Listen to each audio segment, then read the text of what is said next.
Hello and नमस्कार, मैं सुरेश कुमार स्वागत करता हूं आपका फिर से अपने यूट्यूब चैनल शॉर्ट फिजिक्स में। बेटा कल हमने टॉपिक किया था लास्ट वीडियो में, वो क्या था, हमने ग्रुपिंग ऑफ सेल्स, वो हम कर चुके हैं। आई होप आपको समझ आ गया होगा। आज हमारा नेक्स्ट टॉपिक है कंडक्टेंस। तो कंडक्टेंस इसमें क्या होता है, the reciprocal of resistance is called conductance. तो रेजिस्टेंस का मतलब property to oppose the flow of electric current, और कंडक्टेंस उसका अपोजिट है, प्रॉपर्टी टू कंडक्ट। कितना ज्यादा कंडक्ट कर सकता है वो, जितना उसका कम रेजिस्टेंस होगा। जितना रेजिस्टेंस कम होगा उतना ही ज्यादा वो कंडक्ट करेगा। ठीक है, तो conductance is reciprocal of resistance का रेसिप्रोकल। इसकी एसआई यूनिट क्या होगी कंडक्टेंस की? एसआई यूनिट इज सीमेन या महो भी हो सकती है, या सीमेन। ओम का उल्टा OHM, तो MHO, इसका उल्टा हो जाता है। ठीक है, तो smaller is the resistance, more will be conductance, larger is the resistance, larger will be the conductance. Similarly एक होता है कंडक्टिविटी। कंडक्टिविटी क्या होता है? जैसे कंडक्टेंस रेजिस्टेंस का रेसिप्रोकल है, conductivity the reciprocal of resistivity. Reciprocal of resistivity is called conductivity. Sigma से डिनोट करते हैं 1 अपॉन रेजिस्टिविटी। और इसकी यूनिट क्या होगी? एसआई यूनिट इज जो रेजिस्टिविटी की क्या होती है? ओम मीटर। तो इसका क्या हो जाएगा? पर ओम पर मीटर। पर ओम को हम क्या कहते हैं? सीमेन। पर ओम को हम सीमेन भी कहते हैं ना, इसे पर ओम भी कह सकते हैं। रेजिस्टेंस का रेसिप्रोकल है तो सीमेन भी कह सकते हैं, या हम कह सकते हैं महो पर मीटर। ओके, अब देखिए आप लोगों ने ये पढ़ा था ना कि resistivity M upon NE square टा, ये हमने पढ़ा था। M अपॉन NE स्क्वायर टा डिडक्शन ऑफ ओम्स लॉ में। तो यहाँ पे देखिए हमें ये भी पता है कि करंट डेंसिटी, तो यहाँ से एक चीज और क्लियर हो गई कि resistivity 1 upon conductivity 1 upon resistivity, conductivity 1 upon resistivity. तो इसका रेसिप्रोकल करेंगे तो NE स्क्वायर टा बाई M। तो रो तो होता है M अपॉन NE स्क्वायर टा, तो कंडक्टिविटी इसका रेसिप्रोकल NE स्क्वायर टा बाई M। तो करंट डेंसिटी क्या होता है? Current upon area. तो करंट क्या होता है? ANE VD by A। Current क्या होता है? ये रिलेशन है ना करंट का और ड्रिफ्ट वेलोसिटी का, I is equal to NE VD। A cancel, तो ये हो गया NE VD। So J is equal to NE VD, VD E by M into ta. So it becomes NE square ta by M into E, NE square ta by M into E। अब ये देखो bracket में NE square ta by M क्या है? Conductivity. तो इसका मतलब J is equal to sigma E, क्योंकि सिग्मा क्या है? NE square ta by M। तो J is equal to sigma E. ये कंडक्टिविटी और इलेक्ट्रिक फील्ड का, कंडक्टिविटी और करंट डेंसिटी और इलेक्ट्रिक फील्ड का रिलेशन है। ओके, तो आई होप आपको समझ आ गया होगा। अभी हम कुछ न्यूमेरिकल्स करेंगे अभी इसी के अंदर। देखिए अभी हम एक न्यूमेरिकल करेंगे। A battery of EMF 2 volt and internal resistance 0.5 ohm is connected across a resistance of 9.5 ohm across a resistance of 9.5 ohm। तो पूछता है कि how many electrons cross through a cross section of resistance in 1 second। तो 1 second में इस resistance में से कितने इलेक्ट्रॉन पास होंगे, टोटल नंबर ऑफ इलेक्ट्रॉन्स, वो आपको बताने हैं। कहता है कि एक 2 वोल्ट की बैटरी जिसका इंटरनल रेजिस्टेंस 0.5 ओम है, वो एक रेजिस्टेंस 9.5 ओम से जुड़ी हुई है, और आपको बताना है कि 1 सेकंड में इसमें से कितने इलेक्ट्रॉन पास होंगे। ओके, तो हम सबसे पहले क्या करेंगे इसका भाई, टोटल रेजिस्टेंस कितना होगा? मैंने कल आपको बताया था कि इंटरनल रेजिस्टेंस हमेशा नेट रेजिस्टेंस के साथ सीरीज में कनेक्ट होता है, ठीक है।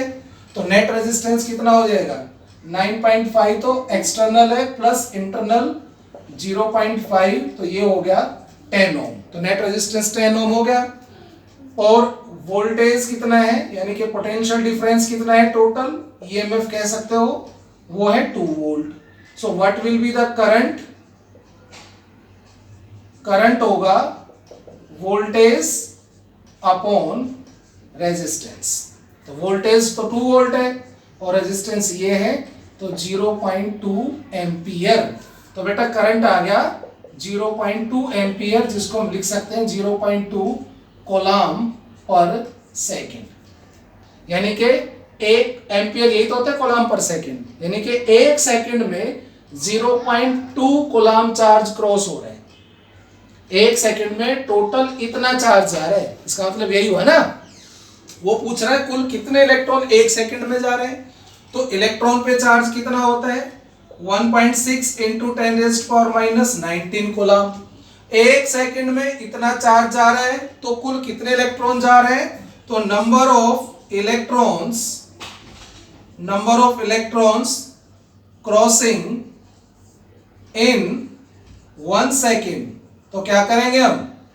1 सेकंड में जो टोटल चार्ज जा रहा है उसे 1 इलेक्ट्रॉन के चार्ज से डिवाइड कर देंगे ना भाई। 1 सेकंड में टोटल इतना चार्ज है और 1 इलेक्ट्रॉन पे इतना चार्ज है, तो कितने इलेक्ट्रॉन मिलके इतना चार्ज बनाएंगे? तो 1 इलेक्ट्रॉन के चार्ज से इसको डिवाइड कर देंगे।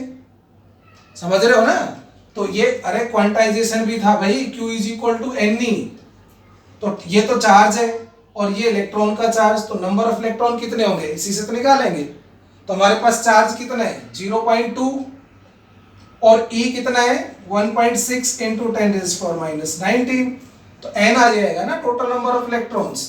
तो कितना आ जाएगा ये? 2/16 इंटू 10⁻⁹ इट मीन्स 1/8।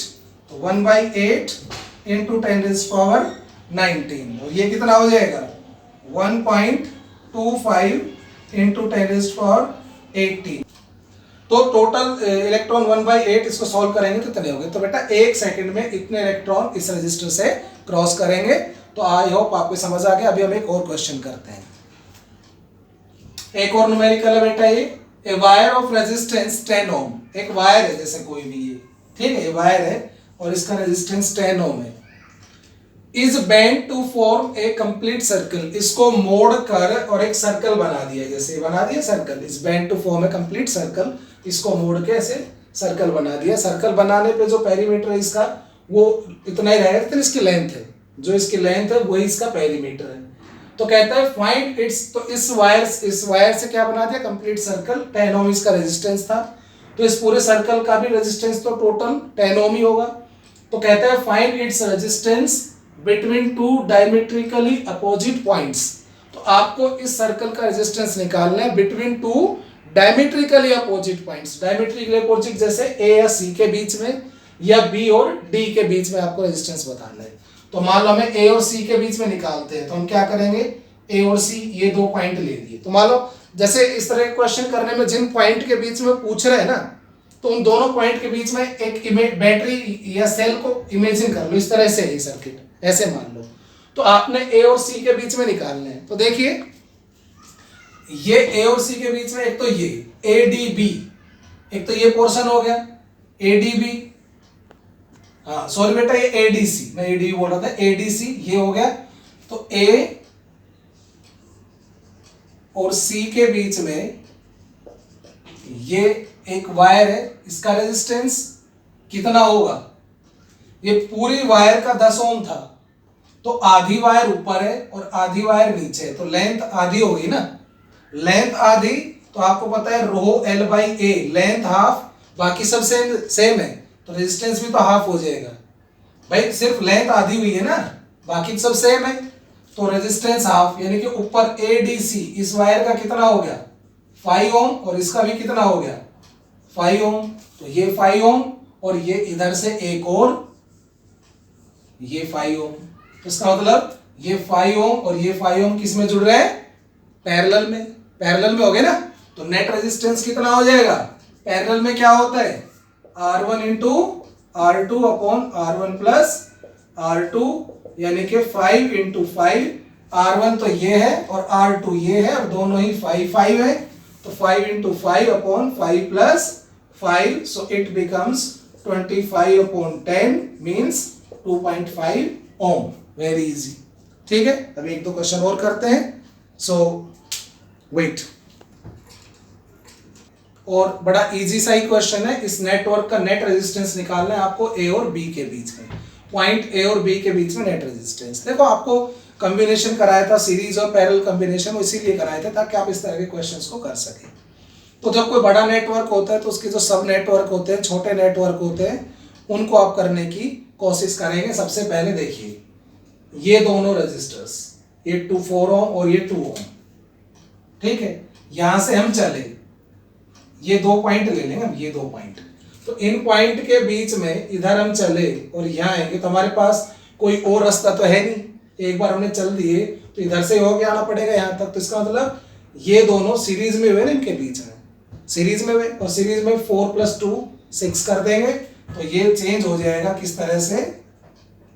हम इसको कुछ ऐसे चेंज कर सकते हैं,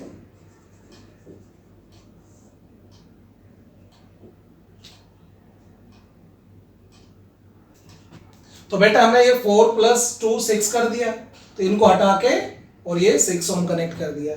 अब ये 6 और ये 3 क्या लग रहे हैं? पैरेलल में, तो पैरेलल में कर लोगे इनका, तो 6 और 3 का पैरेलल में कितना होगा? पैरेलल में जब दो रेजिस्टेंस होते हैं तो net resistance R1 into R2 upon R1 plus R2, यानी कि 3 इंटू 6 अपॉन 3 + 6, यानी कि 18/9 2 ओम। तो इन दोनों का नेट कितना हो गया? 2 ओम।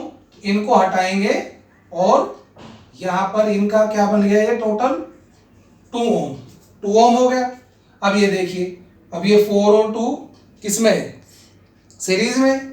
इनको हटाएंगे तो क्या बन जाएगा? ये फिर से 6 ओम, और फिर से ये 6 और 3 पैरेलल में 2 ओम। इनको हटाओ और ये बनाओ 2 ओम, और अब ये 2 और 4 सीरीज में, तो नेट कितना आ गया इसका? 6 ओम। Very easy. मैं अभी इस पे 2 क्वेश्चन लिख रहा हूं जो आप करेंगे प्रैक्टिस और मुझे सेंड करेंगे। बेटा ये 3 क्वेश्चन मैंने बोर्ड पे लिखे हैं, जिसमें एक तो ये जो जाल बना हुआ है, नेटवर्क बना हुआ है 3 ओम 3 ओम 6 ओम 6 ओम, ये इसमें आपको नेट रेजिस्टेंस निकालना है between points A and B. और दूसरे इधर 2 डायग्राम है, जिसमें एक ये वाला जिसमें 300 और ये 200 ओम के 2 रजिस्टर सीरीज में कनेक्ट हैं, और नीचे 100 वोल्ट बैटरी है। तो इसमें आपको क्या निकालना है? पोटेंशियल ड्रॉप अक्रॉस 2 रजिस्टर्स, दोनों रजिस्टर इसमें भी और इसमें भी, दोनों पोटेंशियल ड्रॉप निकालना है। और एक है ये वाला क्वेश्चन, ये वाला क्वेश्चन, ये इस क्वेश्चन में 300 ओम और 200 ओम के 2 रजिस्टर हैं, and a voltmeter is connected across 300 ohm resistor having resistance 600 ohm. मतलब 300 ओम के अक्रॉस एक वोल्ट मीटर लग रहा है जिसका रेजिस्टेंस 600 ओम है, और 100 वोल्ट बैटरी है नीचे। तो हमको क्या बताना है कि वोल्ट मीटर कितनी रीडिंग शो करेगा, मतलब इस 300 ओम के अक्रॉस कितना वोल्टेज होगा, ये आपको बताना है। ठीक है, इन 3 क्वेश्चंस को आप करें और भी क्वेश्चंस की प्रैक्टिस करें। कोई भी डाउट होता है, कुछ भी आता है तो आप पूछें, और चैनल को शेयर करें, सब्सक्राइब करें, ज़्यादा से ज़्यादा लाइक करें। Thank you.